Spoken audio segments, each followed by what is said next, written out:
Futsal, you may have guessed just from the name.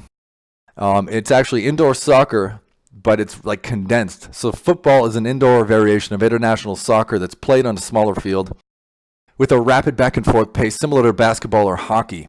Playing at the professional level, needless to say, requires extraordinary endurance.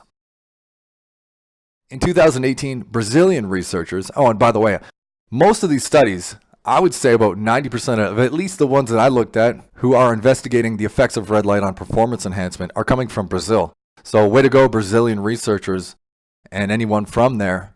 Please continue your fantastic work.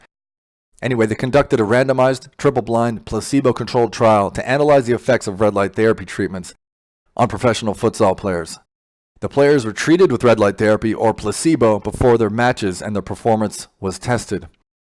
The results showed that players who received the red light were able to stay on the field much longer, which means they had better endurance. The study concluded that light therapy significantly increased the time of staying in the pitch and had a significant improvement in all the biochemical markers evaluated. Pre-exercise therapy can enhance performance and accelerate recovery of high-level futsal players. Red light benefits. In summary, the two takeaways from this study. In futsal players, red light can increase your time until exhaustion, just like the previous study on cyclists, and it can accelerate your recovery.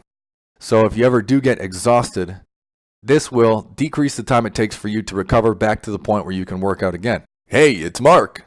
Thank you for watching my video. If you enjoyed it, give it a thumbs up and definitely hit subscribe so you don't miss out on future videos when they come out. Also be sure to pick up my 3 free ebooks, one on chemotherapy, the other on sodium bicarbonate for cancer and other diseases, and a red light therapy dose guide by clicking the link in the description below. Last but not least, check out one more video on my channel right here, and I will see you in the next one.